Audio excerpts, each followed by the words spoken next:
안녕하세요. 저는 집 근처 종합병원에서 근무하고 있는 간호사입니다.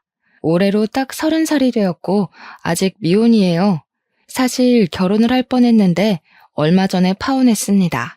같이 근무를 하는 선배는 파혼 소식을 듣고 저를 위로해주지만 저는 파혼한 것이 제삿밥도 차려드리지 못한 제 조상님이 도우신 것으로 생각합니다. 저는 어릴 때부터 꿈이 간호사였어요. 어린 시절 병원에서 진료 후 잘했다고 사탕과 젤리를 주던 간호사 언니들이 참 예뻐 보였거든요. 그래서 커서 반드시 간호사가 되겠다고 생각을 했고, 한 번도 그 꿈이 바뀐 적이 없었습니다. 간호사가 되기 위해 열심히 공부하며 학창 시절을 보냈고, 그 결과 저의 수능 성적은 간호대는 물론 의대까지도 지원할 수 있었어요. 부모님은 의사와 간호사가 비슷한 계열의 공부를 하니 차라리 의대에 가라고 하셨지만 제 꿈은 의사가 아닌 간호사였기에 저는 부모님의 반대에도 간호대에 진학했습니다. 대학교 생활은 정말 재밌었어요. 저는 대학 생활 로망 중에 하나가 같은 과 선배와 연애하는 것이었습니다. 그런데 간호대이다 보니 여자 선배는 정말 많은데 남자 선배는 10명밖에 없더라고요. 지금이야 남자 간호사도 많지만 제가 20살 때만 해도 남자 간호사는 거의 없었거든요. 게다가 학과에는 저보다 예쁘고 매력 있는 여자 동기와 선배가 넘쳤는데 평범하고 흔한 외모를 가진 제가 어떻게 선배들과 연애를 할 수 있겠습니까? 그래서 애초에 대학 생활의 로망은 버리고 대학교에서도 고등학교 때처럼 그저 열심히 공부했습니다. 다행히 마음이 잘 맞는 동기들도 생기고 여자 선배들도 저를 잘 챙겨주셔서 즐겁게 학교 생활을 마쳤답니다. 그리고서 저는 제가 다니던 대학교 부속병원에 취업하게 되었어요. 드디어 어린 시절부터 꿈에 그리던 간호사가 된 것이죠.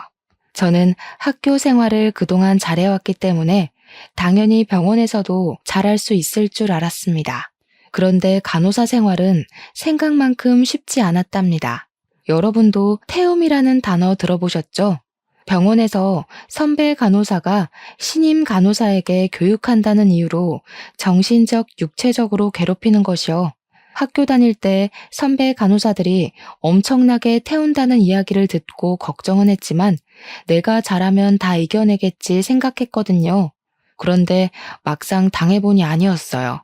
제가 잘하고 못하고를 떠나서 그냥 저한테 시비를 걸고 근무 내내 의자에 앉아있지도 못하게 했습니다. 물어보면 물어본다고 뭐라고 하고 안 물어보면 신입 주제에 안 물어보고 한다고 뭐라고 하니 정말 미치겠더라고요. 매일 퇴근하면서 울었어요. 극심한 스트레스로 잠도 잘 못 자고 밥도 거의 먹지 못했고 부모님은 그런 저를 많이 걱정하셨답니다. 그러다 정확히 1년이 되던 날 여기서 더 있으면 제가 미쳐버릴 것 같아 퇴사를 해버렸습니다. 한 3개월은 집에서 그냥 쉬며 그동안 못 잔 잠도 푹 자고 몸에 좋은 것도 먹으며 지난 1년간 혹사한 제 몸과 마음을 치유했어요. 그러던 어느 날 집에 있는데 대학교 동기한테 전화가 왔습니다. 요새 어떻게 지내냐길래 사실 선배들한테 괴롭힘 당하다가 힘들어서 관두고 지금 쉬고 있다고 이야기하고 동기에게 너는 어떻게 지내냐고 물었습니다. 동기는 동네 종합병원에서 근무하고 있는데 선배들 텃세도 없고 급여도 나름 만족한다고 하며 중소규모의 종합병원은 텃세도 심하지 않으니까 그쪽으로 지원해보라고 하더라고요. 저는 동기의 말에 다시 용기를 얻고 집 근처의 종합병원에 지원했습니다. 이곳에서는 저의 대학병원 1년간의 이력과 대학교 성적을 긍정적으로 평가해 주셔서 입사하게 되었어요. 다행히 병원 분위기도 대학병원과는 달리 텃세 부리는 사람이 하나도 없었고 무엇보다 저와 같이 일하는 선배는 정말 좋으셨습니다. 이 선배의 도움으로 저는 병원에 빨리 적응할 수 있었고 지금도 같이 근무를 하고 있네요. 제가 입사한 지 6개월 정도 지났어요. 저는 소아과 외래팀에서 근무하고 있었는데 원래 계시던 의사 선생님이 더 큰 병원으로 스카우트 돼서 가시고 새로운 의사 선생님이 오셨습니다. 새로 오신 선생님의 이름은 이호준 선생님이시고 나이는 저보다 10살이 많으셨어요. 그리고 알고 보니 저와 같은 대학교를 졸업하셨더라고요. 10살 차가 나기는 했지만 얼굴이 너무 동안이라 아무도 그 나이로 보지 않고 20대로 보였습니다. 거기다가 옷도 잘 입으시고 키도 크시고 훈남이신데다가 목소리도 좋고 다른 의사 선생님들과는 다르게 무뚝뚝하지도 않아서 우리는 다들 너무 멋지다고 난리였답니다. 정신없이 오전 진료가 마쳐지고 점심시간이 되어 의사 선생님과 선배 간호사 그리고 저는 식당에서 밥을 먹었어요. 식사를 마치고 들어가는 길에 선생님은 제게 여기서 일하기 전에 어디서 일했는지 물어보셨습니다. 그래서 졸업한 대학교 부속병원에서 일했다고 하니 연봉이 높은 곳인데 왜 여기로 왔냐고 하시더라고요. 저는 연봉 차이는 커도 그곳에 있을 때 너무 힘들어서 연봉이 적은 여기가 훨씬 좋다고 말씀드렸습니다. 선생님은 우리 대학교 병원이 텃세가 정말 심하기로 소문난 병원이라고 하며 그래도 그곳에서 1년이나 버틴 것이 대단하다고 하셨어요. 그 뒤로도 우리는 대학교 이야기를 하며 친해졌고 선생님 덕에 병원 생활도 아주 재밌었답니다. 선생님 오신 지 3달 정도가 지났어요. 그날은 환자도 거의 없고 여유로운 날이었습니다. 이호준 선생님은 시간 괜찮으면 저녁 때 회식하자고 제안을 하셨어요. 사실 전에 계시던 의사 선생님은 우리와 사적인 대화를 나누는 것 자체를 싫어하셨고 같이 일하는 간호사 선배도 어린 아이가 있다 보니 빨리 집에 들어가야 해서 한 번도 회식한 적이 없었습니다. 하지만 그날은 선배의 남편이 쉬는 날이라 선배도 오늘은 늦게까지 있을 수 있다고 했고 저는 원래 저녁에는 늘 한가했기에 다들 회식하기로 했습니다. 전에 다니던 병원에서 종종 회식하기는 했지만 거기는 너무 불편한 분위기여서 회식이 싫었어요. 하지만 여기는 사람들이 좋으니 너무 기대되더라고요. 선생님은 우리가 힘든 일 하니 좋은 것을 먹어야 한다고 고급 소고기집을 데리고 가셨습니다. 원래 소고기 그다지 좋아하지 않았는데 고급 소고기집이라 그런지 소고기가 입에서 살살 녹더라고요. 한창 맛있게 먹고 있는데 갑자기 간호사 선배의 아이가 열이 난다고 연락이 왔어요. 선배는 아이가 아파서 가봐야 할 것 같다고 하고 나갔고 저와 의사 선생님 둘이 남아 식사했습니다. 우리는 대학교 축제, 학교 맛집 등을 회상하며 신나게 대화를 나눴어요. 제 앞에 있는 이분이 저와 10살 차이이고 의사 선생님이라는 것이 믿어지지 않을 정도로 이야기가 아주 잘 통하고 재밌었죠. 식당에서 나와 집에 가려는데 선생님이 뭔가 아쉬웠는지 간단하게 맥주 한 잔 더 하자고 하셨습니다. 저 역시 이대로 헤어지기엔 아쉬웠기에 우리는 같이 호프집에 갔어요. 맥주와 간단한 안주를 시키고 앉아 있는데 의사 선생님이 저한테 애인이 있냐고 물어보셨습니다. 아직 없다고 하니 얼굴도 예쁘고 성격도 좋고 능력도 괜찮은데 왜 없냐고 하시더라고요. 사실 지금까지 그냥 일하느라 바빠서 남자 만날 시간이 없었다고 했더니 나이도 어린데 병원에서만 썩히지 말고 남자도 한번 만나보고 연애도 좀 하라고 잔소리를 하시는 거예요. 그래서 저는 제가 알아서 잘할 테니 선생님이나 얼른 연애하시고 장가 가시라고 했습니다. 선생님은 주변에 여자가 없어서 연애를 못 하신다길래 제가 의사면 좋은 선자리도 많이 들어올 것 같은데 왜 여자가 없냐고 물었어요. 그랬더니 선생님이 만약에 정식으로 만나자고 하면 만날 거냐고 물어보시는 게 아니겠어요? 그 말을 하시는데 정말 심장이 멎는 것 같고 얼굴이 화끈거렸습니다. 제가 너무 놀라서 아무 말 하지 못하고 버벅거리고 있으니 한번 생각이나 해보라고 하셨어요. 그러면서 선생님은 본인의 첫사랑과 저의 외모, 말투, 성격이 너무 비슷해서 처음부터 눈길이 많이 갔다고 하시며 지금 하는 말 술 취해서 하는 말 아니고 진짜 진지하게 하는 말이니 잘 생각해보고 알려달라고 하셨습니다. 솔직히 저도 의사 선생님이 좋았긴 했고 남자로서 호감도 있긴 했으나 나이 차가 10살이나 나는 것이 마음에 걸렸어요. 그 뒤로 선생님과 같이 있자니 민망해서 후다닥 회식을 마치고 집에 돌아왔습니다. 집에 와서도 자꾸 선생님의 얼굴이 떠오르고 아까 호프집에서 했던 말들이 생각나 심장이 두근거려 밤에 잠을 한숨도 자지 못했어요. 그래서 푸석해진 얼굴로 출근했는데 선생님이 벌써 와 계시더라고요. 왜 벌써 출근하셨냐고 물으니 그냥 잠이 안 와서 일찍 나왔다고 하시며 저에게 커피와 숙취 해소제를 건네주었습니다. 그날 피곤하기도 하고 설레기도 해서 어떻게 하루가 지났는지 모르겠네요. 일주일 후 정규 업무 시간이 마치고 선배 간호사는 먼저 퇴근을 하고 저 혼자 남아서 정리하고 있는데 의사 선생님이 할 말 있다고 저를 부르셨습니다. 선생님은 저번 주에 말한 것은 생각해 봤냐고 물어보셨습니다. 그래서 솔직히 10살이나 차이 나기도 하고 사적으로는 친해진 사이는 아니다 보니 아직 선생님이 이성으로는 어떤 분인지 몰라서 정식으로 만나기는 조금 고민이 된다고 했어요. 선생님은 그럼 지금부터 딱 한 달만 제대로 만나보자고 하시며 다른 연인처럼 데이트를 해보고 그러고 나서 정식으로 만날지 말지 결정해보라고 하셨습니다. 저는 선생님의 말씀에 알겠다고 했고 그 뒤로 한 달 동안 주말마다 만나서 영화도 보고 같이 운동도 하고 맛집도 다니며 서로에 대해 알아가는 시간을 가졌어요. 의사 선생님은 만나면 만날수록 참 좋은 사람이었고 10살이나 위인데도 불구하고 그저 친구 같았습니다. 그리고 한 달 뒤 우리는 연인이 되었어요. 병원에는 진짜로 결혼식 날짜를 잡기 전까지는 괜히 사람들 입방아에 오르내릴 수 있기에 밝히지 않기로 했답니다.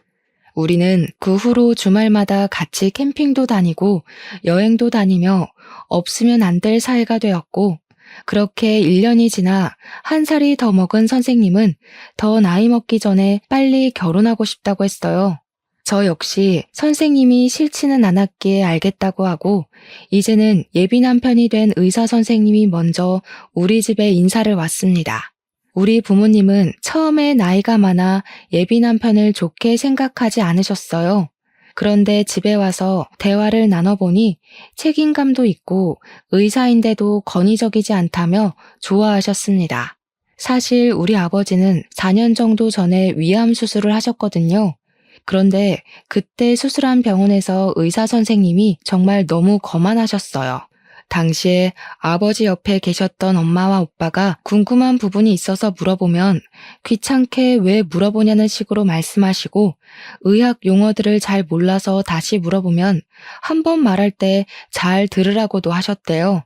우리 오빠는 말을 너무 삐딱하게 하는 의사한테 너무 화가 나서 한바탕 싸우고 병원 민원팀에 신고까지 했답니다. 그래서 아버지, 엄마, 오빠는 의사에 대한 인식이 그다지 좋지 않았어요. 그런데 나의 예비 남편은 의사인데도 말도 예쁘게 하고 사람이 참 심성이 좋은 것 같다며 결혼하라고 허락하셨습니다. 기분 좋은 마음으로 다음날 예비 시댁에 인사를 드리러 갔어요. 제가 긴장하고 있으니 예비 남편이 우리 엄마는 여자만 데리고 와도 다 결혼시킨다고 했으니까 걱정하지 말라고 했습니다. 집에 들어갔는데 예비 시어머니가 제가 온다고 상다리 휘어지게 음식을 차려주셨어요. 예비 시아버지도 10살이나 많은 우리 아들과 결혼해준다고 해서 고맙다고 하시더라고요. 예비 남편의 여동생, 그러니까 예비 신우는 제게 어떻게 10살이나 많은 남자랑 결혼할 생각을 하냐며 의사라서 돈 보고 결혼하는 거 아니냐고 했습니다. 사실 그 소리 듣고 기분이 좋지는 않았지만 그래도 제가 여동생과 사는 것은 아니니 그냥 그러려니 하고 말았어요. 우리는 감사한 마음으로 식사를 마치고 거실로 나와 다 같이 제가 가져온 다과를 먹으며 이야기를 나눴습니다. 저는 어머니께 음식 솜씨가 너무 좋으시다고 하며 결혼하면 어머니한테 음식을 배워야겠다고 했어요. 우리 호준이가 말 안 했니? 나 지금 일식집 운영하고 있어. 규모도 꽤 커서 한 달에 순수익이 거의 500만 원은 나온단다. 말 나온 김에 너희 부모님은 뭐 하시니? 저희 아버지는 지금 집에서 쉬고 계시고 엄마는 회사에서 청소 일을 하고 계세요. 저희 오빠는 그냥 회사 다니고 있고요. 아버지가 쉬고 계셔? 아니 왜? 벌써 퇴직이라도 하셨나? 그건 아니고 사실 몇 년 전에 위암으로 수술하셨거든요. 지금은 다 완쾌되셨고요. 그때 이후로 잠깐 쉬고 싶다고 하셔서 지금 집에 계세요. 그니까 지금 너는 간호사, 아버지는 백수고, 엄마는 청소일에 오빠는 그냥 회사원? 좀 집안이 그러네. 그러게. 나중에 무슨 일 생기면 우리 오빠가 번 돈 다 처가로 흘러가는 거 아니야? 그래서 10살 차이 나도 돈 많은 우리 오빠랑 결혼하는 거 아니야? 넌 좀 가만히 있어봐. 그러면 부모님 노후 준비는 제대로 되셨다니? 에이, 엄마, 무슨 그런 얘기를 해. 지희랑 지희 오빠가 열심히 일하고 있는데 무슨 걱정이야. 얘가 이렇게 순수해요. 얘, 결혼은 현실이야. 이런 거 확실히 따지고 넘어가야지. 안 그러면 나중에 고생하다가 이혼한다. 예비 시모는 우리 집의 재정 상태를 확인하며 부모님 직업에 관해 물어보셨습니다. 저는 솔직히 있는 그대로 이야기했는데 예비 시모는 아주 못마땅한 표정을 지으며 우리 부모님 노후를 걱정하고 계시더라고요. 아무리 결혼은 현실이라지만 제 앞에서 대놓고 우리 부모님을 깎아내리는데 기분이 좋지 않았더라고요. 제 표정이 굳어진 것을 본 예비 남편은 중간에서 중재하려고 했지만 예비 시모는 여전히 막무가내였고 결국 예비 남편이 그냥 일이 있으니 다음에 다시 보자며 저를 데리고 나왔습니다. 저는 예비 남편에게 우리 부모님이 나쁜 짓을 하는 것도 아닌데 집안이 좀 아니라고 말씀하시는 건 너무하신 거 아니냐고 했어요. 예비 남편은 엄마가 식당을 운영하시면서 별의별 무례한 손님을 만나서 말투가 좀 세서 그런다고 하면서 결혼하면 이런 일 절대 없게 할 테니 자기를 믿어달라고 했습니다. 솔직히 그날 이후로 이 결혼에 대해 다시 진지하게 생각해보게 되었어요.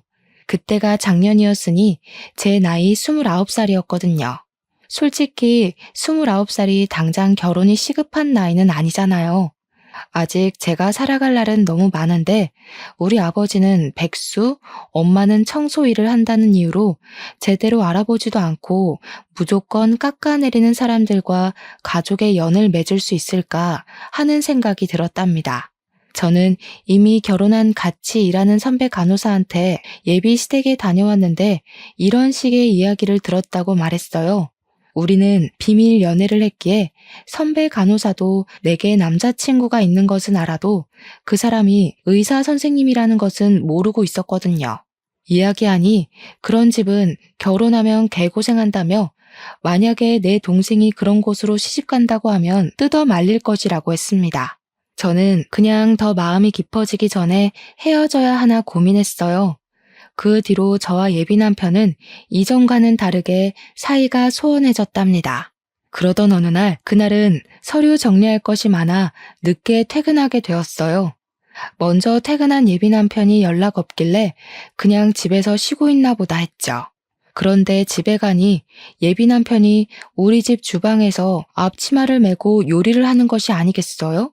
저는 이게 무슨 상황이냐고 물으니 오늘이 복날이라고 예비 남편이 닭을 사와서 삼계탕을 끓이고 있다는 겁니다.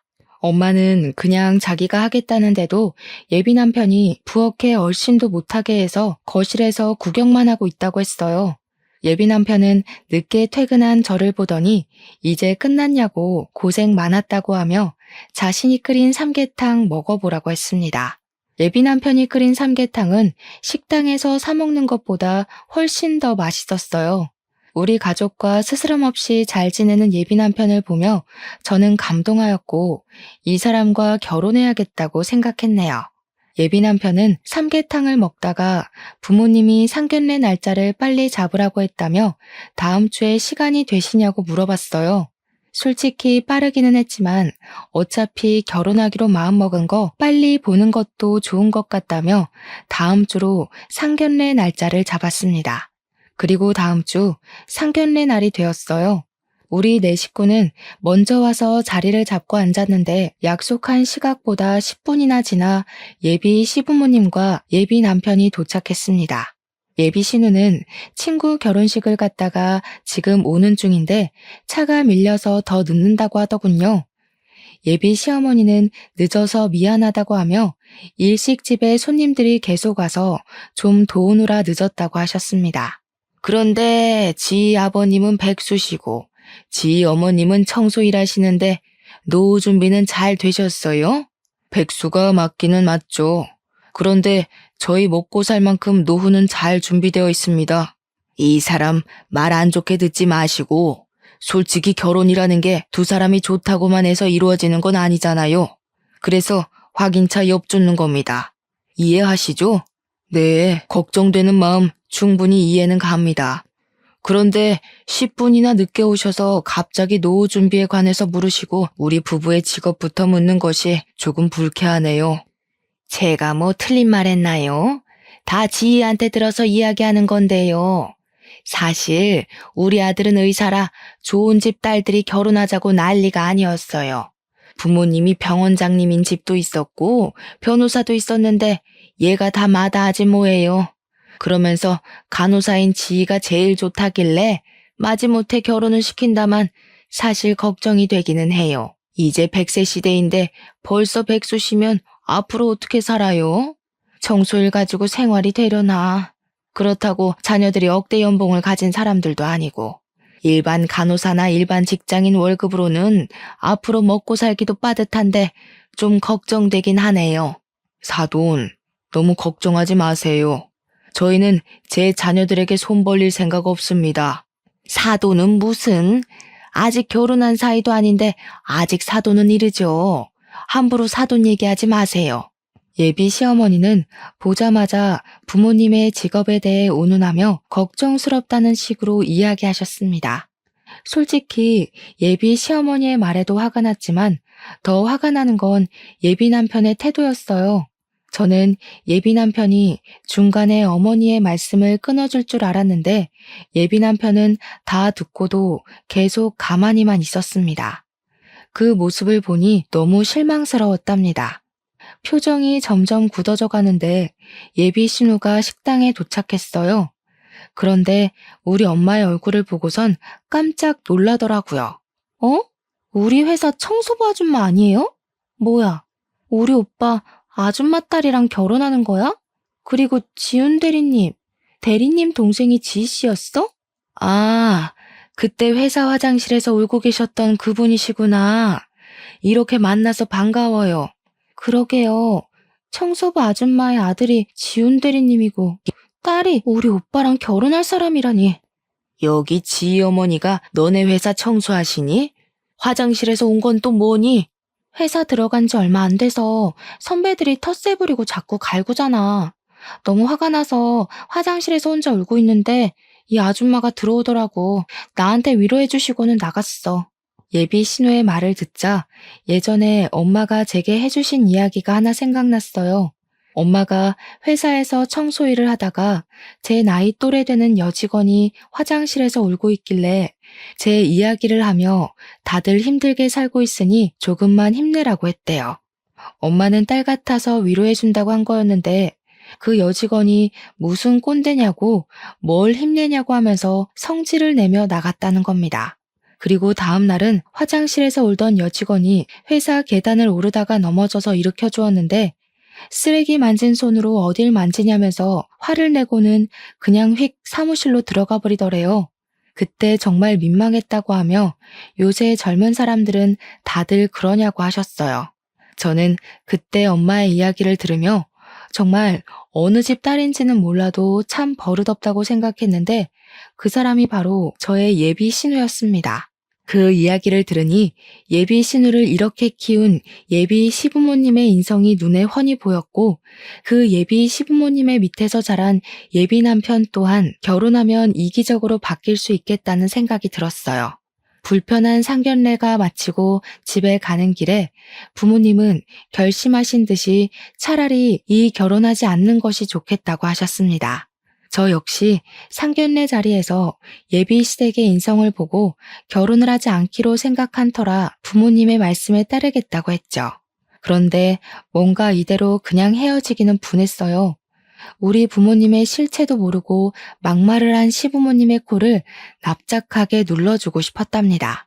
사실 우리 아버지는 현재 백수이시기는 하지만 현재 오빠가 다니고 있는 전자회사를 설립하신 회장님이세요. 아버지의 회사는 직업 70명에 연 매출도 작년 기준 100억 정도 되는 꽤 탄탄한 중소기업이랍니다. 5년 전까지만 해도 회사를 잘 운영해 오시다가 4년 전에 갑자기 위암 진단을 받고 일보다는 건강이 더 중요하다는 생각에 같이 회사에서 일하던 아버지의 남동생인 작은아버지에게 사장 자리를 물려주었습니다. 그 뒤로 아버지는 집에서 쉬시며 중요한 일에 결제만 하시고 명예회장님이 되셨답니다. 우리 엄마는 아버지가 설립하신 이 회사에서 청소 일을 하고 계세요. 힘드시니까 청소하시는 여사님을 채용하자고 해도 가족 같은 직원들이 하루의 대부분 시간을 보내는 곳인데 그런 곳을 어떻게 남의 손에 맡기냐며 굳이 엄마가 매일 나가서 청소하시고 계신답니다. 예비 신우는 작은아버지가 사장님이 된 후에 아버지의 회사에 입사한 터라 우리 아버지가 회사를 설립한 회장님이신 것을 전혀 몰랐고 예비 시댁에선 제가 한 말만 듣고 아버지는 백수에 엄마는 청소 일하시는 분이라고 생각했던 것이죠. 이런 집안인지도 모르고 예비 시댁에서 우리 부모님을 무시한 것이 너무 화가 났습니다. 그래서 헤어질 땐 헤어지더라도 예비 시부모님에게 우리 부모님의 실체를 정확히 알리고 무시한 것에 대해 사과를 받을 기회를 찾고 있었답니다. 상견례를 마치고 저와 예비 남편은 서로 연락도 말도 잘하지 않았어요. 저는 예비 시댁의 무례함에 실망했고 예비 남편은 우리 집이 몹시 가난하다는 생각에 실망한 것 같았습니다. 우리는 만나면 어색하게 인사만 주고받으며 불편한 하루하루를 보내고 있었죠. 그러던 어느 날 병원에 있는데 아버지한테 전화가 왔습니다. 아버지는 이제 몸도 어느 정도 괜찮아졌으니 회사에 다시 복귀하려고 하는데 토요일에 그동안 고생한 임원들과 등산을 갔다가 음식 대접하고 싶다며 금액은 상관없으니 좋은 식당 없냐고 하셨어요. 저는 그때 좋은 아이디어가 생각났습니다. 일단 아버지한테 회식할 날짜와 인원수를 확인했어요. 그리고 예비 남편한테 어머니의 번호를 물어봐서 어머니한테 전화를 걸었습니다. 어머니께 아버지가 지인들에게 음식을 대접하고 싶다고 하시는데 어머니의 식당에서 해도 되겠냐고 물어봤어요. 우리 식당? 뭐 괜찮긴 한데 인원이 20명이나 되면 꽤 금액이 나올 텐데 부담스럽지 않겠어? 우리 일식집이 일반 일식집이 아니라 꽤 고급집이라 엄청 비싸. 아버지 백수인데 괜찮겠어? 설마 결혼할 사이라고 먹기만 하고 계산 안 하려는 건 아니지? 그럼요. 당연히 10원 한 장도 빠뜨리지 말고 계산해야죠. 금액은 걱정하지 마시고 최고급 코스 요리로 20인분 예약할게요. 예약만 하고 펑크 내거나 하면 안 된다. 그건 예의가 아닌 거 알지? 결혼할 사이라고 할인은 더욱 안 돼. 당연하죠. 걱정하지 마시고 우리 아버지 가시면 잘 부탁드립니다. 저도 그날 같이 갈게요. 저는 일부러 예비 시어머니가 운영하는 일식집을 예약 후 아버지께 말씀드렸습니다.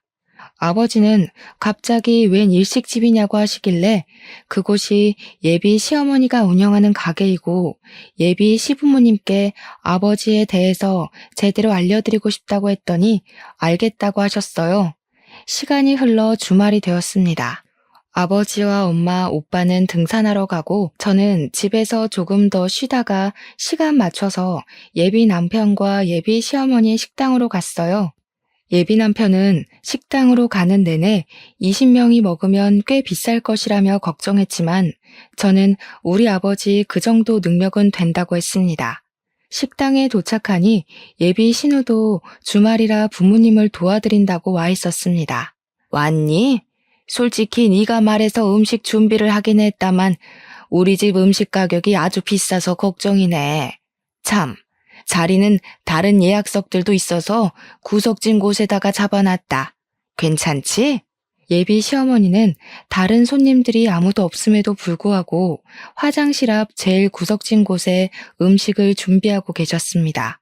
예비 신우도 주말이라 부모님을 도우러 식당에 왔더라고요. 진짜 아버지 오시는 거 맞아? 아버지는 백수에 어머니는 청소부인데 이렇게 비싼 음식을 어떻게 먹어? 그냥 형편에 맞게 대충 국밥이나 드실 것이지. 여긴 왜 온다고 해서 주말에도 쉬지 못하고 일하게 만드냔 말이야. 예비 시어머니와 예비 신우는 이렇게 비싼 음식을 우리 형편에 먹을 수 있겠느냐며 걱정을 하는 척 무시를 해댔습니다. 저는 그들의 말에 아무 말도 하지 않았어요. 그때 아버지와 엄마, 오빠가 식당에 들어왔습니다. 다들 등산을 하고 온 터라 등산복에 등산화를 신고 옷에는 흙이 좀 묻어 있더라고요. 예비 시어머니는 그런 우리 가족을 보며 못마땅한 표정을 지었습니다. 예비 신우가 아버지한테 자리를 퉁명스럽게 안내하는데 그 순간 아버지의 회사의 중요 간부들이 들어오셨어요. 이분들은 제 아버지한테 회장님 덕에 이런 곳에도 다 와본다고 하며 회장님께 감사드린다고 말했습니다. 회장님? 너네 아버지가 무슨 회장님이니? 저 사람들 산에서 막걸리 먹고 와서 취했나 보다. 아버지가 무슨 산악회 회장님이라도 되시나 보지? 어? 잠깐만. 오신 분들이 다들 우리 회사 임원진 분들인데? 저분은 이사님, 저분은 차장님, 저분은 사장님? 뭐야? 왜 우리 회사 사람들이 다들 쟤네 아버지한테 회장님이라 그래? 지금 이게 뭔 상황이야? 무슨 상황이긴요. 저희 아버지가 그쪽이 다니는 회사의 회장님이니까 회장님 소리를 듣는 거죠. 어? 그니까 우리 딸 회사의 회장님이 너네 아버지였다고? 우리 딸 회사가 직원도 적지 않았는데, 아니 지희야, 너네 아버지 백수의 어머니는 청소부라면서 이게 지금 무슨 일이라니? 얘 호준아, 너도 알고 있었니? 아니, 나도 전혀 몰랐는데 어떻게 된 거야 자기야? 자기 부모님이 회사 회장님이셨어?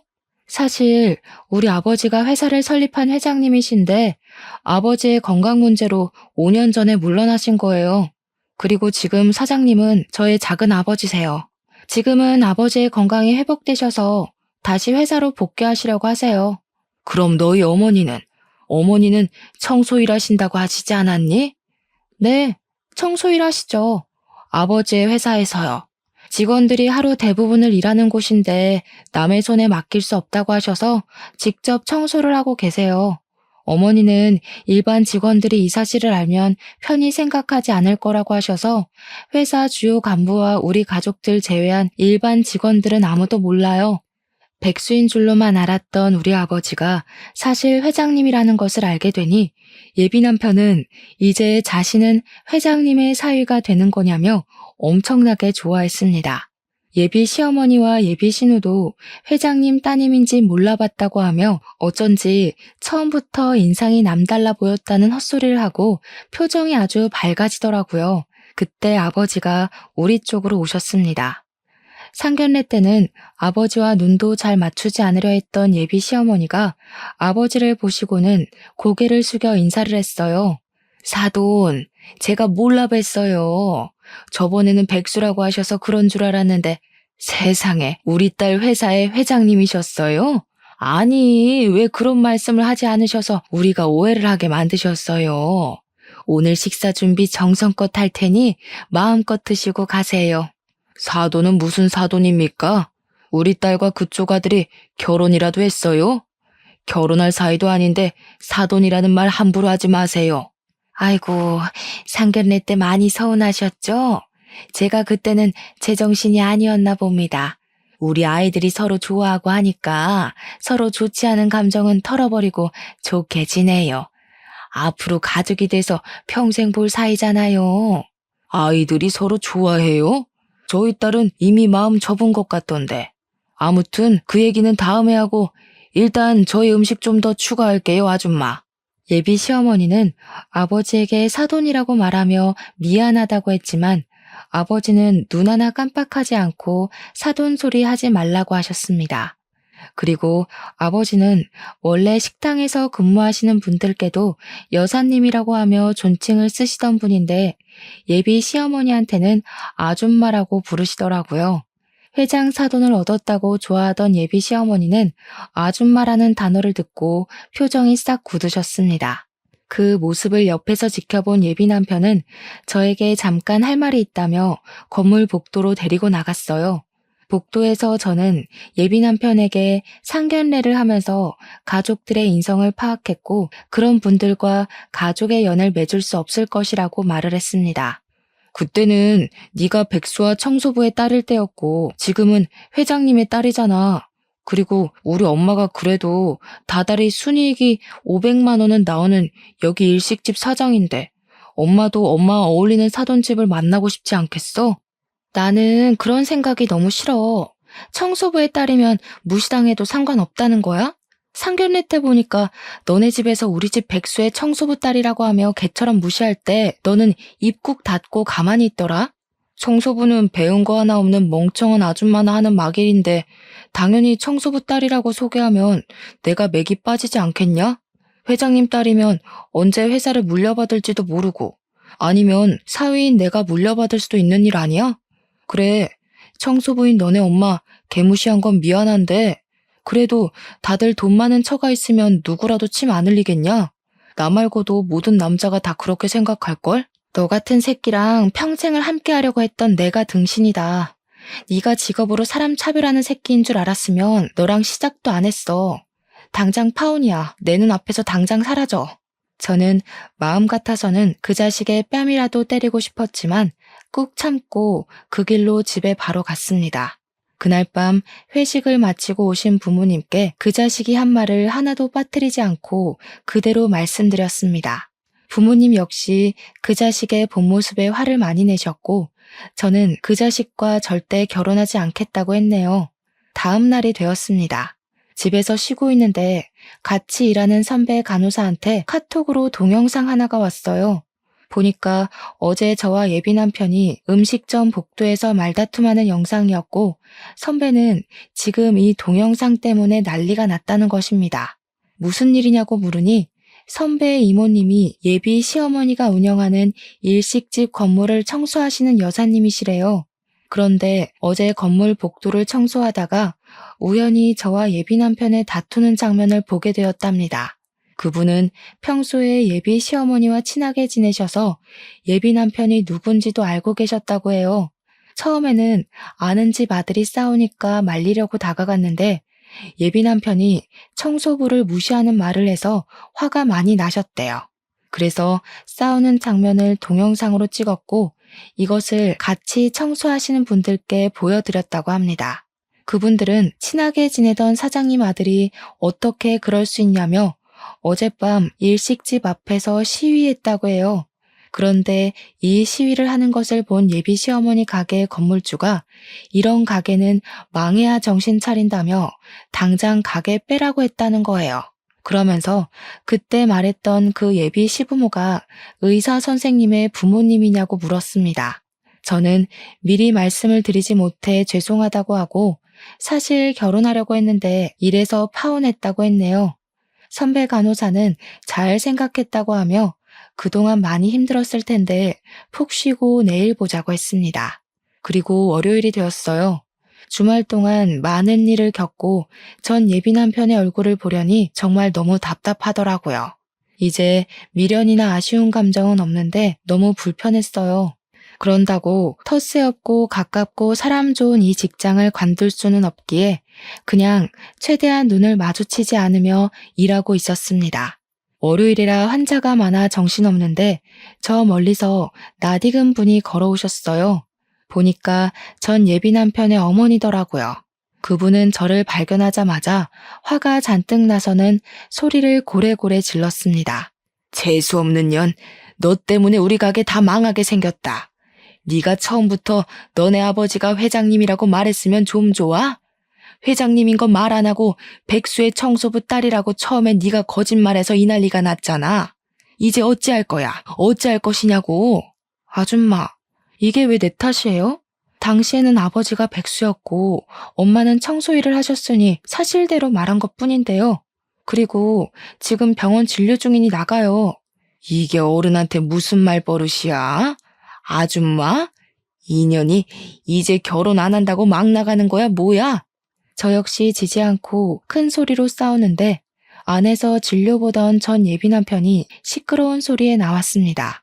자신의 어머니를 보고는 이게 무슨 행패냐고 하며 데리고 나가려는데 힘이 어찌나 센지 꿈쩍도 안 하더라고요. 그래서 저는 병원 보안팀을 불렀고 결국 보안팀 직원분께 끌려나갔습니다. 그리고 이 모든 장면을 병원 이사장님이 보시게 되었고 저와 전 예비 남편에게 다가오셔서 이게 다 무슨 일이냐고 물으셨어요. 저와 전 예비 남편이 아무 말하지 못하고 우물쭈물하자 선배 간호사가 저에게 보냈던 동영상을 이사장님께 보여드렸습니다. 결국 이사장님도 우리의 이야기를 다 하시게 되었고 그날 오후 진료가 끝날 무렵에는 병원에 우리의 이야기가 쫙 퍼졌어요.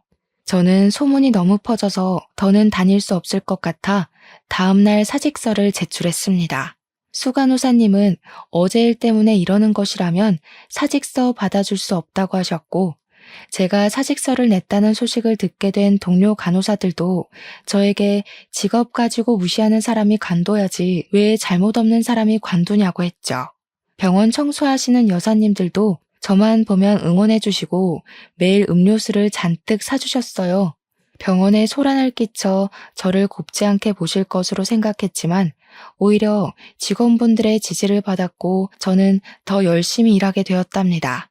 반면에 전 예비 남편은 사람들의 따가운 시선을 이기지 못해 결국 병원을 관두고 그 뒤로는 연락이 되지 않았어요. 나중에 전 예비 남편의 어머니가 운영했던 음식점을 가보니 다른 가게가 들어섰고 예비 신우 역시 아버지의 회사 복귀로 눈치 보며 회사 다니다가 최근에 관뒀다고 들었습니다. 여기까지가 저의 파혼한 이야기입니다. 다시 생각하고 또 생각해도 직업만으로 사람을 판단하고 사람을 낮게 여기는 그 인간과 파혼을 한 것은 너무나 잘한 것 같아요. 그리고 반대로 청소 일을 하시는 분이든 식당 일을 하시는 분이든 누구에게나 존칭을 쓰시며 모든 사람을 존중하는 모습을 보이시는 분이 우리 부모님이라서 너무 감사하고 자랑스럽네요. 아무튼 저의 긴 사연 들어주셔서 감사합니다. 모두 행복하세요.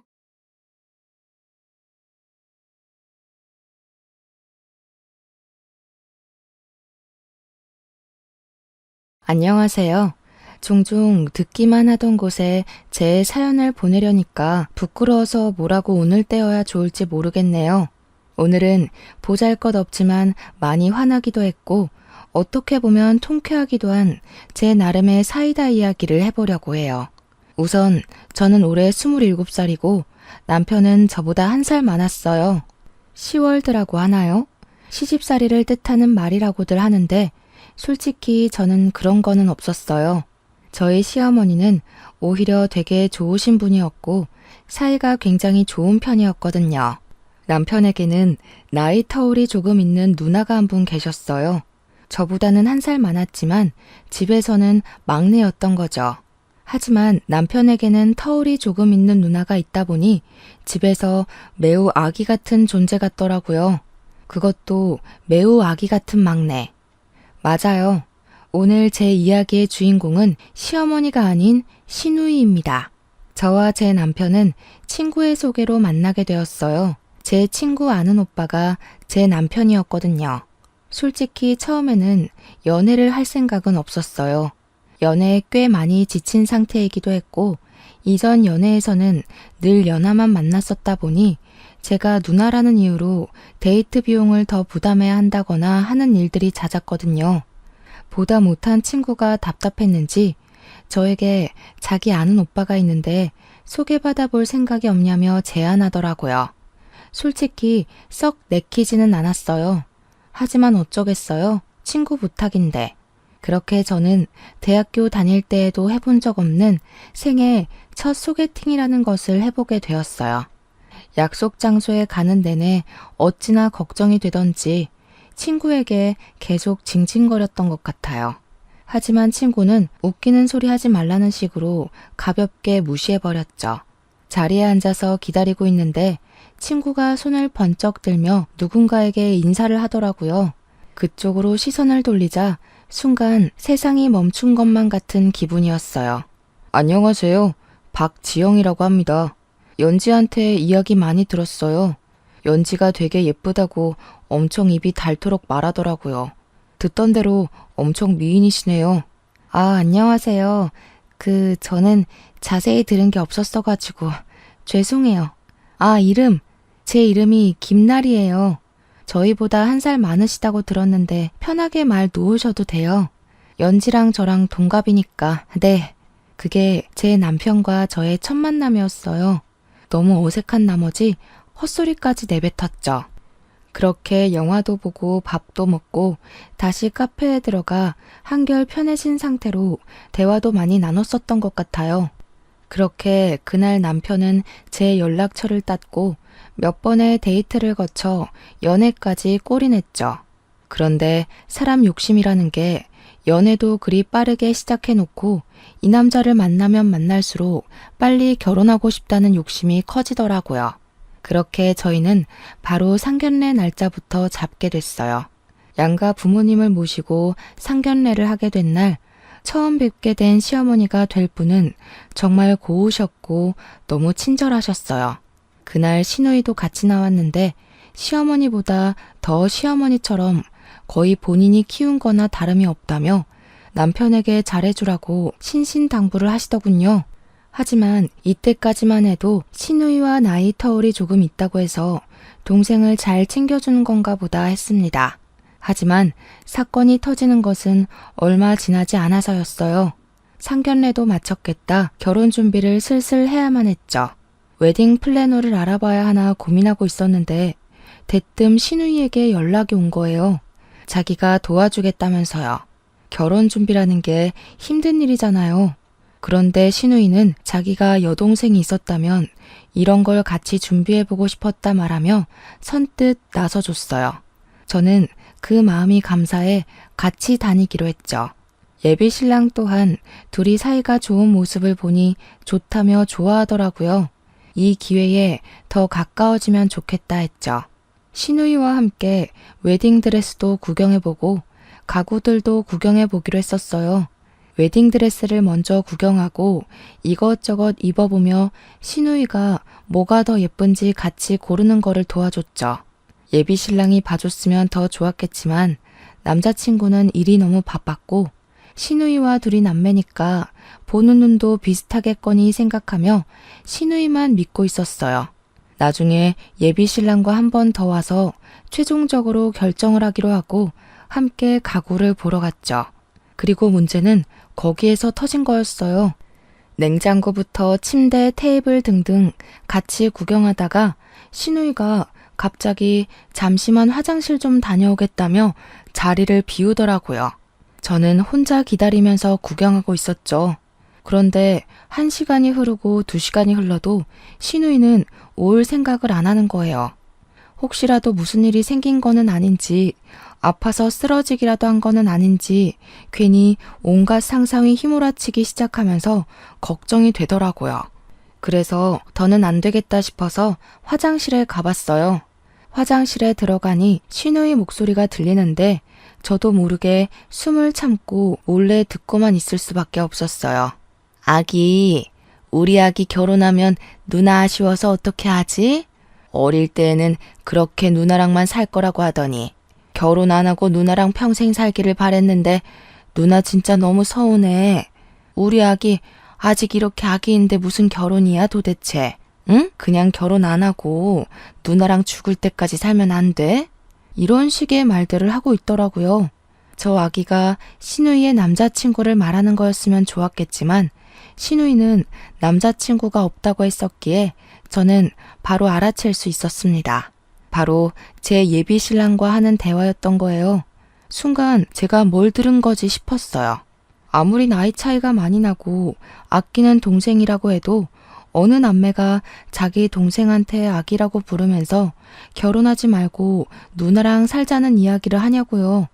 그것도 결혼 날짜까지 잡은 동생한테요. 이때 한마디 했어야 했는데 결혼을 앞두고 트러블 만들기 싫어서 혹시라도 제 오해겠거니 생각하며 넘어갔습니다. 그날 하루 동안 아무렇지도 않은 척하느라 정말 힘들었네요. 계속 찜찜한 기분을 가지고 무사히 결혼은 했습니다. 그동안은 크게 터진 일이 없었거든요. 그런데 일은 저희 집들이 때 터지고야 만 거예요. 결혼 전부터 여러 번 만나면서 저는 신우이와 그래도 나름 가까워졌다고 생각했고 결국 함께 놀기로 했어요. 양가 부모님들 없이 저희끼리만요. 같이 식사도 하고 이야기도 나누고 놀다 보니 흥이 올라 술까지 꺼내 마시게 되었어요. 마시다 보니 시간이 훌쩍 지나 어느덧 해가 다 저물고 저녁이 되었더라고요. 그런데 이게 문제였던 걸까요? 어느 정도 마시다 보니 다들 슬슬 취하기 시작했어요. 시간이 너무 늦어서 신우이 쪽을 쳐다봤을 때에는 신우이가 남편과 저에 비해 꽤 많이 취한 것 같아 보이더라고요. 많이 취하신 것 같은데 안에 들어가서 주무세요. 자고 가요, 오늘은. 편히 잘 수 있게 자리 마련해 볼게요, 제가. 얼른 일어나 보세요. 신우이가 편하게 자고 갈 수 있게 자리를 마련해 주려고 방 안으로 들어갔어요. 집에 혹시 몰라 여분 이불을 챙겨뒀는데 다행이다 싶었죠.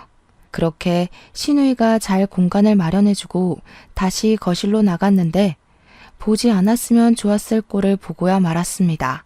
신우이가 제 남편에게 안겨있는 거였어요.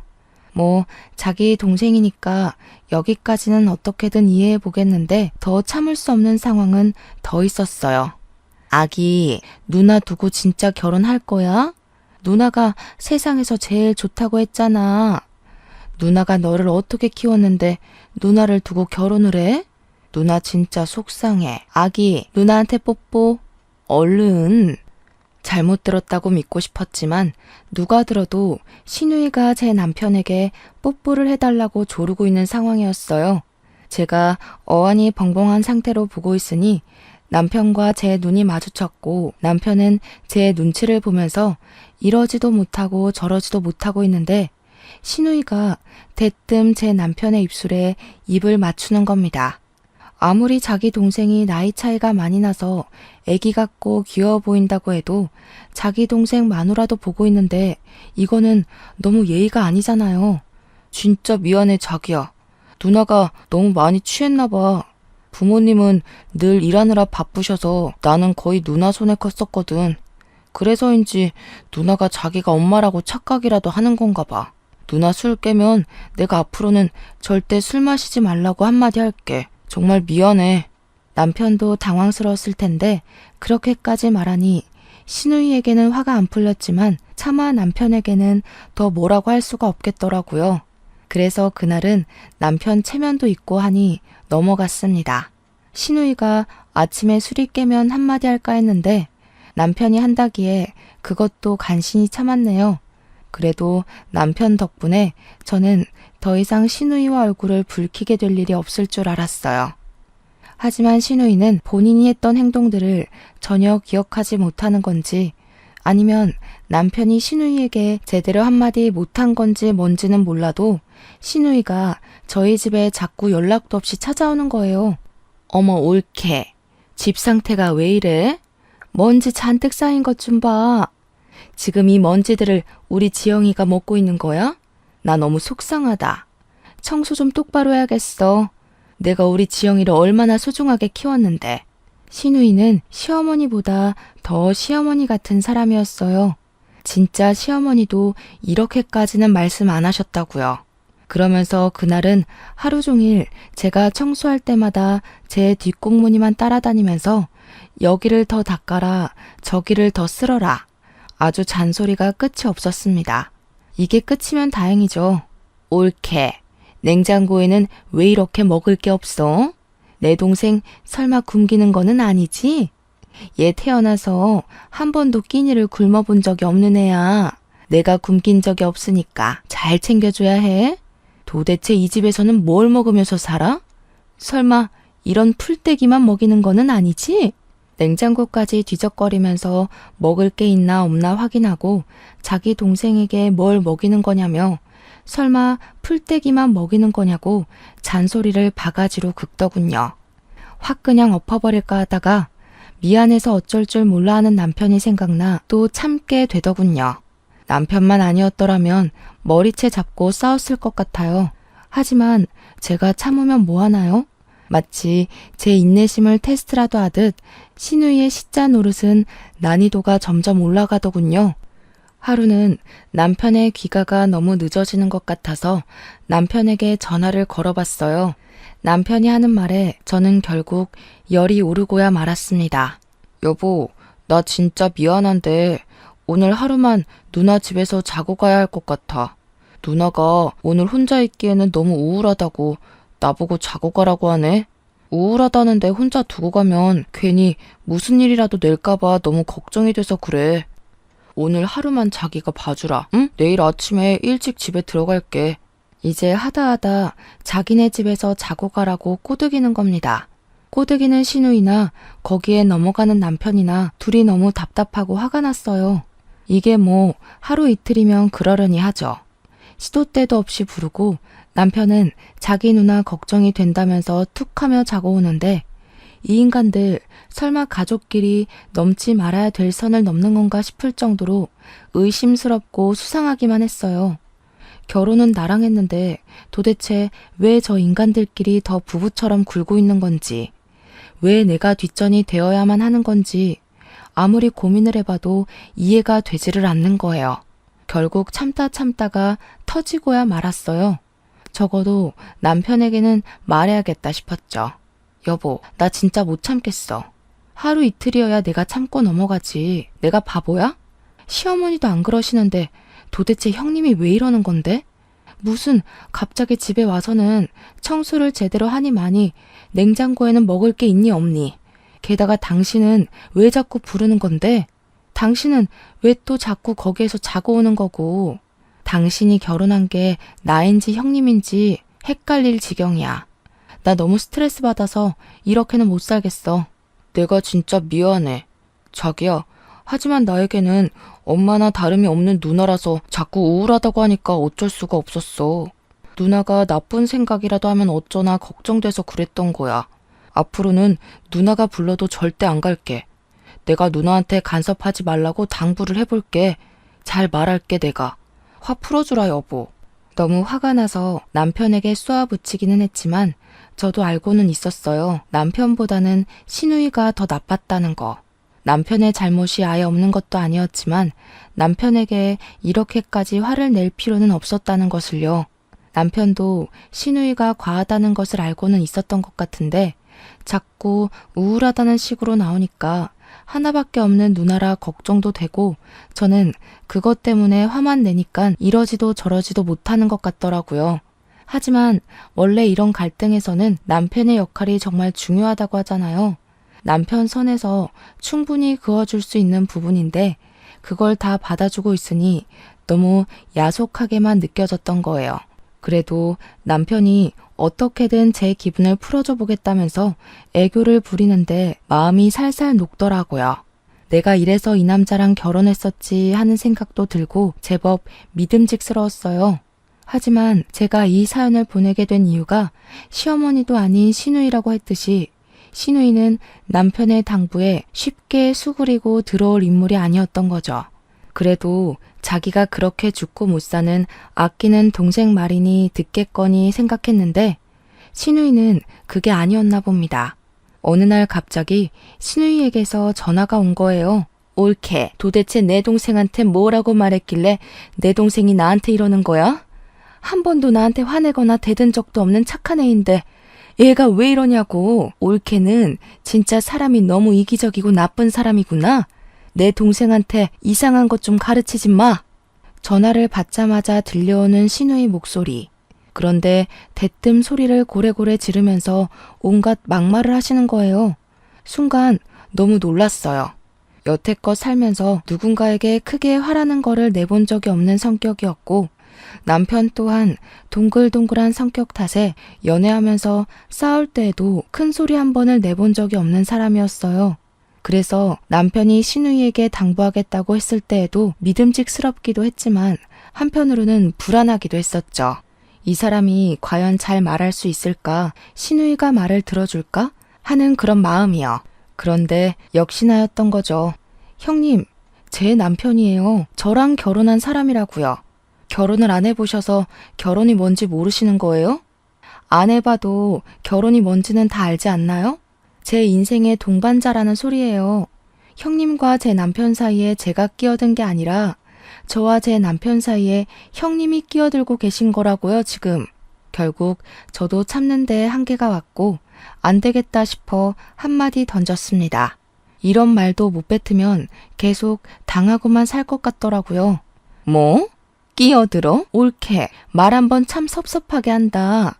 올케가 먼저 지금 나랑 내 동생 사이를 이간질 중인 거잖아. 어떻게 나한테 그렇게 말을 하니? 순간 어안이 벙벙했습니다. 도저히 말이 통하지를 않더라고요. 그렇게 한참 실랑이를 벌이다 결국 신우이가 분에 찬 목소리로 일방적으로 끊어버려 상황이 일단락이 되었습니다. 그렇게 저는 신우이가 이제는 안 그러겠지 생각했어요. 하지만 제 착각이었어요. 신우이는 저와 나누던 통화가 안 잊고 오셨는지 유치하게도 그날 이후로 간섭이 더 심해지는 거예요.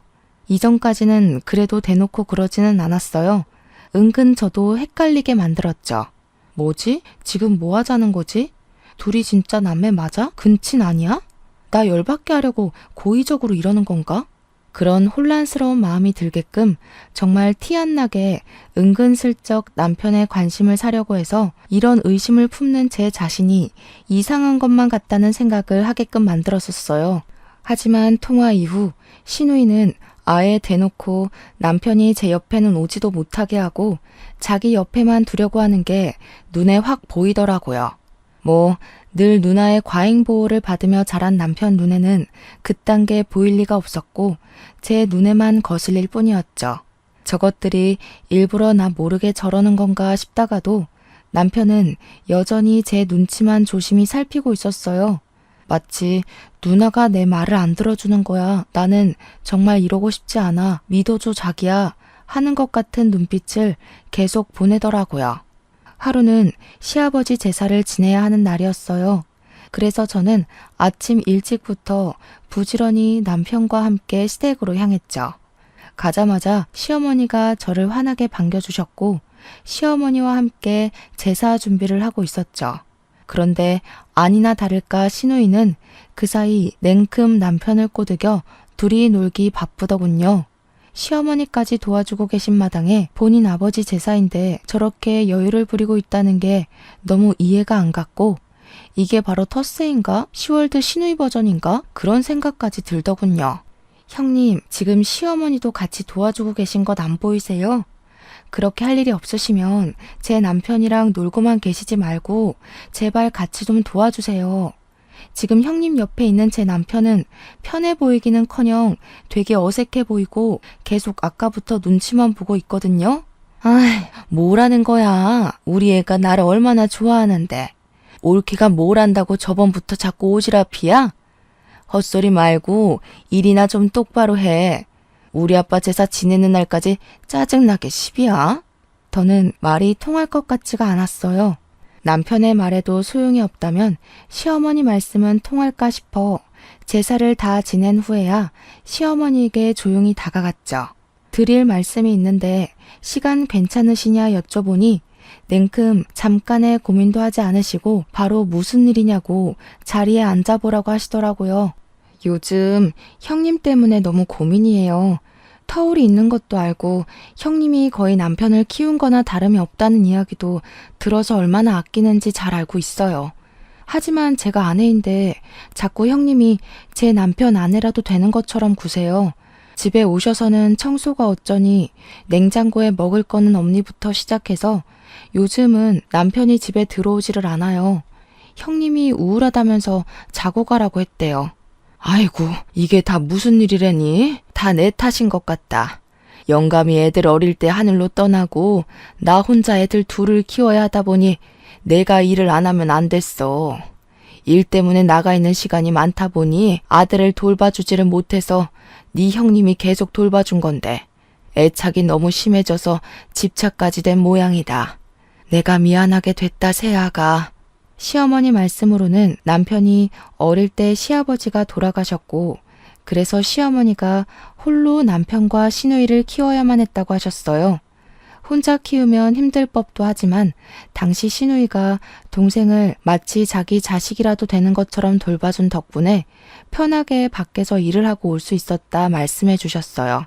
그게 그저 나이 차이가 많이 나는 동생이다 보니 너무 귀엽고 사랑스러워서 잘 챙겨주는 기특한 딸 정도로 생각하고 있었다고 하시더라고요. 점점 크면서 다른 형제가 있는 아이들과는 다르게 대하는 시누이를 보면서도 오히려 사이가 좋으면 좋은 거지 생각하고 넘기셨다고 하셨어요. 그래도 결혼하면 조금은 나아지겠지 생각하셨대요. 이렇게까지 며느리가 고통을 받고 있을 줄은 몰랐다면서 시누이도 안 한 사과를 거듭해서 계속 하시더군요. 오히려 시어머니께는 제가 죄송해지는 마음에 아니라고 사과는 받지 않을 테니까 시누이에게 잘 좀 말해달라며 부탁드리고 나왔습니다. 그리고 시어머니께서 시누이를 조용히 부르셨죠. 무슨 긴 이야기를 나누시는가 싶더니 시누이가 방에서 나왔는데 나오면서 저를 엄청 째려보더라고요. 그렇게 잘 마무리가 됐나 보다 싶은 마음으로 저희는 집에 돌아왔었어요. 하지만 집에 도착해 쉬고 있는데 시어머니의 말은 귓등으로 들은 건지 전화가 왔더라고요. 그래요. 그렇게 죽고 못 사는 자기 동생 말도 안 듣는데 시어머니 말씀을 들을 리가 없었던 거예요. 저를 째려보면서 지나가길래 말귀를 알아들은 모양이구나 싶었는데 시어머니와 남편이 있어서 찍소리도 못했던 거였죠. 사람이 그리 쉽게 바뀔 리가 없는 건데 제가 망각하고 있었습니다. 이봐 올케. 진짜 사람이 어이가 없네. 이제 내 동생한테도 부족해서 우리 엄마한테까지 꼰질렀어? 도대체 뭐라고 고자질한 거니? 왜 다 나한테만 난리를 피우게 하는데 왜 이렇게 짜증나게 굴어? 제발 그만 좀 하세요. 그렇게 불만이면 형님도 결혼을 좀 하세요. 결혼해보면 제 심정 아실 거 아니에요. 형님이 결혼을 안 해보셔서 지금 제 기분이 얼마나 더러운지 모르시나 본데 제발 좀 느껴보세요. 웃긴다. 결혼? 나는 결혼 안 할 건데. 나는 결혼 안 하고 내 동생이랑 평생 같이 잘 지낼 거야. 나는 내 동생만 있으면 돼. 알겠어, 올케? 올케 때문에 요즘 내 동생이 나한테 관심을 안 줘서 내가 얼마나 우울한지 알기나 해? 지속적인 윽박에 폭언 좀 그만하시라고 애원해도 들은 척도 안 하고 본인 말만 하시더군요. 제 남편이 본인에게 관심을 안 주는 게 제 탓이라는데 이건 도대체 무슨 망언이냐고요. 저랑 결혼했는데 저한테 관심을 주는 것은 당연한 거 아닌가요? 자기 누나한테 더 관심을 쏟는 인간이랑 누가 결혼을 하겠어요. 남편은 평소에도 누군가에게 싫은 소리 한 번을 못 뱉는 그런 사람이었고 본인 누나에게도 예외는 아니었어요. 저와 연애를 하는 동안에도 한 번도 저에게 싫은 소리를 해본 적이 없던 사람이라 이해가 아예 안 가는 것도 아니었어요. 하지만 시누이의 이런 행동들이 저에게는 너무 스트레스로 다가왔습니다. 시어머니에게도 말씀을 드려봤더니 소용이 없다.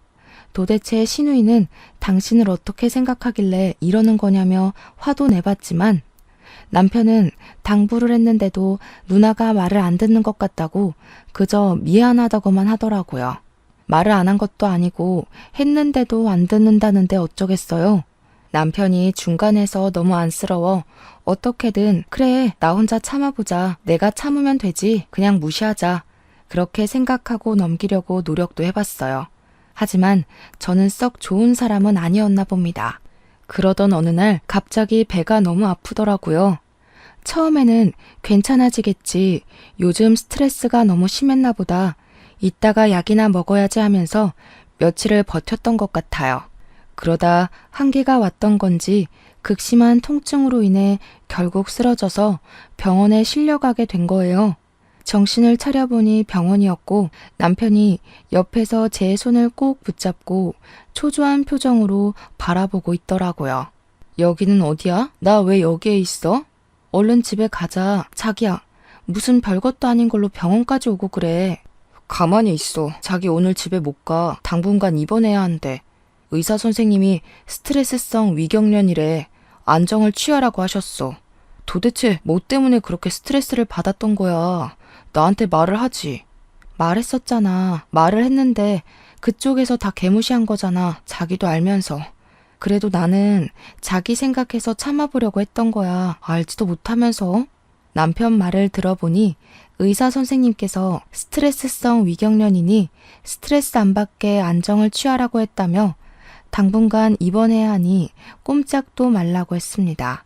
제 나름대로 혼자 어떻게든 참고 무시해보겠다고 했던 게 결국 고스란히 스트레스로 쌓여 병을 얻게 된 것이었어요.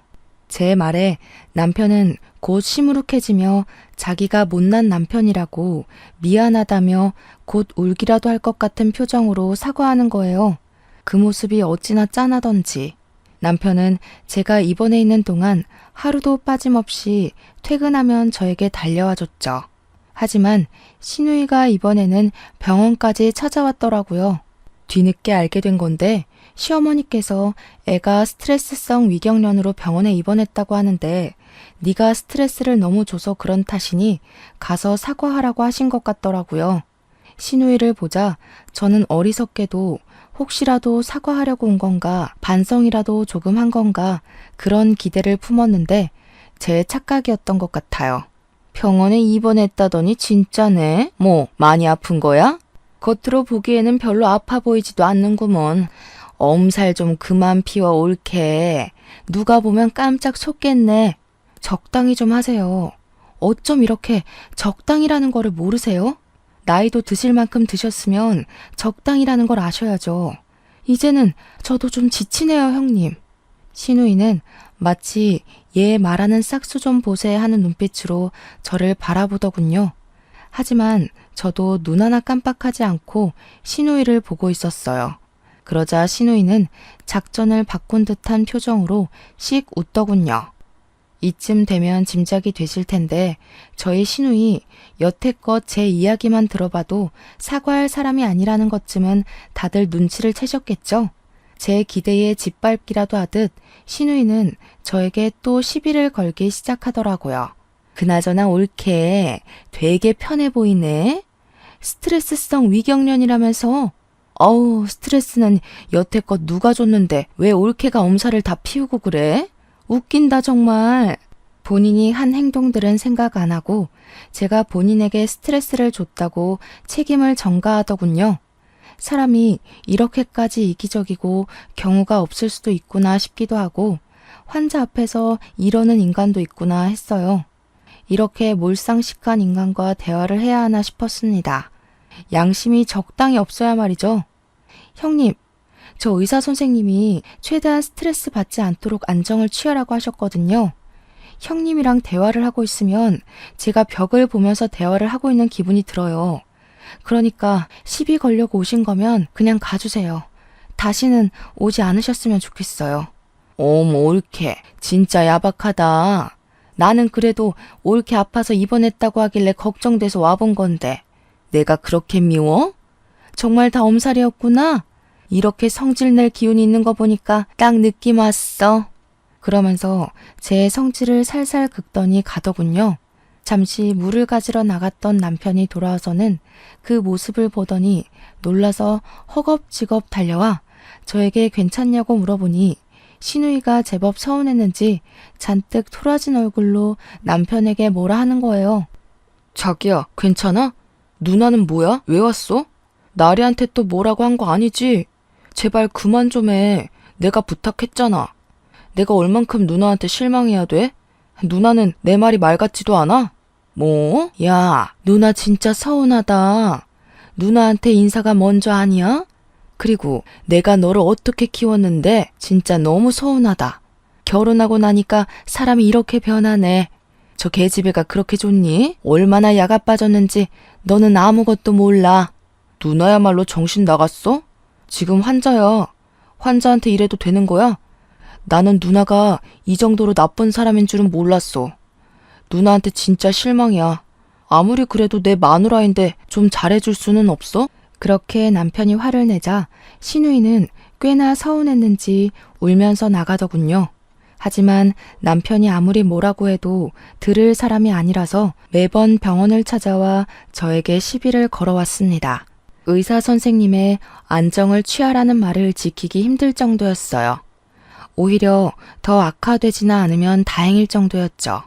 남편은 평소에도 제가 신우이 때문에 스트레스 받는다는 것을 잘 알고 있던 터라 그때마다 혹시라도 제가 너무 스트레스를 받지는 않았을까 걱정하며 하루 종일 제 옆에서 떨어지지도 않고 괜찮냐고 물어보더라고요. 하지만 남편의 지극정성에도 제 마음은 이 집에서 점점 멀어져만 가고 있었습니다. 날이 지나면 지날수록 그런 생각이 들더라고요. 나는 분명히 남자와 행복하고 싶어서 한 결혼이었는데 내가 이렇게 병까지 얻어가면서 이 결혼 생활을 유지해야 하는 건지 깊게 고민해 보게 됐어요. 솔직히 처음에는 누구 좋으라고 이혼을 해주나 싶어서 악으로 깡으로 버티면서 절대 이혼 안 해줄 생각으로 참았던 거였는데 병까지 얻고 나니 누구를 위한 건지 모르겠다는 생각이 들더라고요.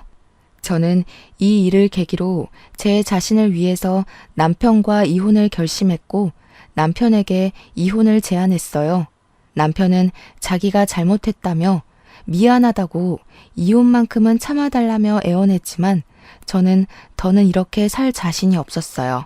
지금은 스트레스성 위경련에서 그쳤지만 언제 더 큰 병이 생길지 모른다는 불안감에 더는 시누이를 보고 싶지가 않더라고요. 남편은 시누이와 연을 끊고 살겠다고 미안하다며 울고불고 난리가 났지만 그 말을 도저히 믿을 수가 없었어요. 남편을 못 믿는다기보다는 시누이가 그 말을 들을 리가 없다고 판단했거든요. 저는 그대로 입원과 동시에 변호사를 선임했고 상담을 해보니 시누이의 선을 넘은 집착과 간섭, 폭언 등은 충분히 이혼 사유가 된다고 하시더라고요. 심지어 제 결혼 생활을 파탄에 이르게 한 책임까지도 물을 수 있어서 민사상 손해배상을 청구할 수 있고 시누이 때문에 얻은 스트레스성 위경련 포함해서 병원비까지 전부 청구할 생각으로 전부 청구해서 이혼소송 진행했답니다. 어떻게든 이 인간 바닥으로 끌어내리고 싶었습니다. 소송을 진행하는 동안 저는 친정에서 부모님과 함께 지내기로 했어요. 시누이는 억울하고 분하다면서 저에게 문자와 전화를 끊임없이 해댔죠. 이미 끝난 사이라 모른 척 무시하려고 했지만 지칠 줄도 모르고 네가 드디어 미친 거냐? 어떻게 감히 나한테 이럴 수가 있냐 하면서 발악을 하더군요. 그냥 확 차단해버릴까 하다가도 언제까지 이러나 싶어 가만히 있었더니 결국 집까지 찾아오더군요. 너 정신 나갔어? 네가 감히 나한테 소송을 걸어? 야, 네가 잘못했지 내가 잘못한 거야? 네가 내 동생을 빼앗아서 간 거잖아. 이 야가 빠진 계집애야. 하면서 동네가 떠나가라 소리를 지르는 거예요. 주변에서 왜 이렇게 시끄럽냐고 하는 소리가 들려서 저희 친정엄마도 심각성을 느끼셨는지 바로 남편에게 전화를 걸었죠. 박서방, 여기 자네 누나 있네. 동네 시끄러워서 곧 신고라도 당할까봐 겁이 나 죽겠어. 당장 와서 좀 데리고 가게. 도대체 이게 무슨 소란이야? 그렇게 연락하고 나니 놀란 남편이 한 걸음에 달려와 시누이를 끌고 집에 가려고 했지만 시누이는 곧 죽어도 분해서 이대로는 안 간다며 발악을 하더군요. 동네 시끄럽게 이러셔야겠어요? 지금 되게 민폐세요. 이번에는 또 무슨 법으로 고소당하고 싶어서 이렇게 발악하시는 건데요? 저 그쪽 덕분에 이혼해서 돈도 시간도 되게 많거든요? 갈 때까지 가볼래요? 그러자 시누이는 제 분에 못 이겼는지 갑자기 제 머리채를 잡는 겁니다. 놀란 것도 잠시 저도 같이 머리채를 잡고 싸우기 시작했죠. 그때 남편이 저희를 뜯어말리더니 갑자기 시누이 뺨을 치는 거예요. 나 우리 딸이랑 이혼 못한다고 했잖아. 이혼하기 싫다고. 누나한테 제발 우리 딸이 괴롭히지 말아달라고 내가 처음이자 마지막으로 부탁했었잖아. 내가 누나 말 안 들은 적 있어? 그런데 어떻게 이래? 어떻게 그거를 못 참아서 나를 이혼까지 시켜놓고 또 이렇게 쪽팔리게 만드냐? 어? 그러면서 남편이 우는 거예요.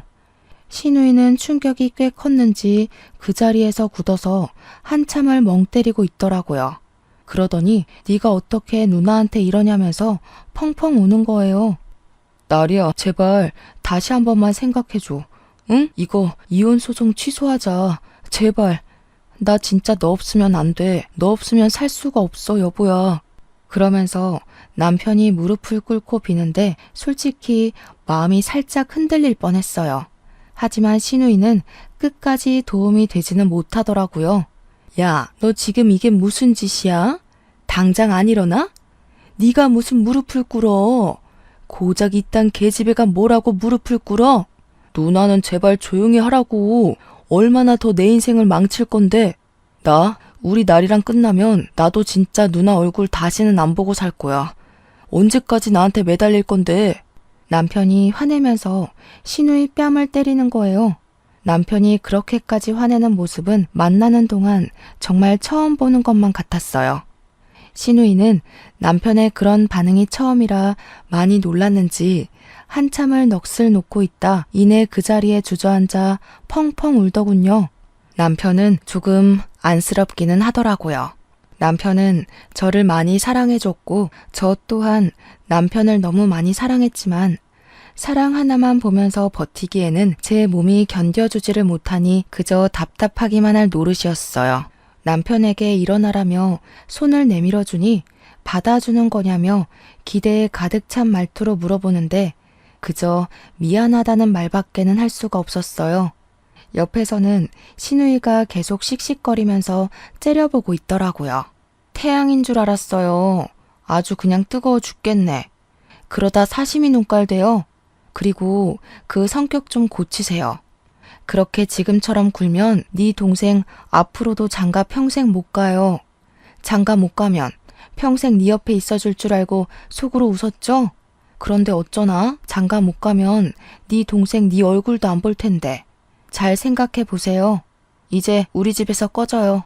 자기는 자기 동생 결혼했으면 한 적 없다고 내 새끼가 더 아깝다며 난리 블루스를 치더군요. 어디에서 자꾸 개가 짖냐는 듯 무시로 일관하니 더 화가 났는지 발악하다가 신우이는 동네 주민분들에게 신고당해서 경찰서까지 끌려갔어요. 그 뒤로 얼굴이 다 팔려서 지나다니기만 하면 동네 주민분들이 민폐녀라며 손가락질을 해댔죠. 덕분에 고개를 들고 다니지 못할 뿐만 아니라 시어머니와 남편까지 가족들도 외면해서 쓸쓸하게 혼자 지내는 것 같더라고요. 이후 시어머니에게 연락이 왔었습니다. 얘야, 너에게 이런 말을 꺼내게 되어서 미안하지만 얘가 너랑 이혼한 사실을 매우 부정 중인 것 같구나. 네가 없으면 밥도 안 먹겠다며 식음 전폐 중이다. 마지막으로 딱 한 번만 얼굴이라도 보고 가줄 수는 없겠니? 죄송해요, 어머님. 저도 그러고 싶지만 분명 형님 때문에 또 스트레스를 받을 게 뻔한데 괜히 보러 갔다가 마음 약해져서 흔들리고 싶지 않아요. 죄송해요. 그저 죄송하다는 말만 드릴 수밖에 없더라고요. 시어머니께서는 신우이와 영 끊었다고는 하셨지만 신우이 성격에 연을 끊었다고 행패를 부리지 않을 거라고 보장할 수 없었어요. 어떻게 시어머니보다 신우이가 더 유난인지 모르겠네요. 나이 차이가 많이 나는 동생이면 더군다나 부모님 대신 혼자 돌봐줘야 했던 상황이었더라면 동생이 내 자식 같고 마냥 귀여워 보일 수도 있다는 건 이해할 수 있어요. 하지만 그만큼 아끼고 사랑하는 동생이라면 동생의 행복도 빌어줘야 하는 게 아닐까 하는 생각이 들더라고요. 만약 제 언니나 오빠가 그랬으면 저는 바로 손절했을 것 같다는 생각까지 들었어요. 아마 결혼 전에 이런 비극을 미리 알 수 있었다면 절대 결혼하지 않았을 텐데 말이에요. 어릴 때에는 사랑 하나만 있어도 연애하고 결혼하고 행복하게 살 수 있을 거라고 생각하고 꿈꿨는데 이게 그렇게 큰 꿈이었던 걸까요? 왜 이렇게 어려운 건가요? 이런 경우가 흔치는 않겠지만 저도 남들이나 겪는 일이라고 생각했었던 만큼 언제 나에게 벌어질지 모르는 흔한 일이기도 한 것 같아요. 다들 가족 관계를 꼭 잘 알아보고 결혼하셨으면 좋겠어요. 저처럼 병 얻고 이혼하면 너무 손해니까요. 불만이 생기면 절대 참고만 살지 마시기를 바랄게요. 저는 앞으로도 터울이 굉장히 긴 형제가 있다고 하면 무조건 믿고 걸을 것 같은 느낌이 드네요. 제 이야기를 들어주셔서 너무 감사합니다. 여기에서 마치도록 할게요.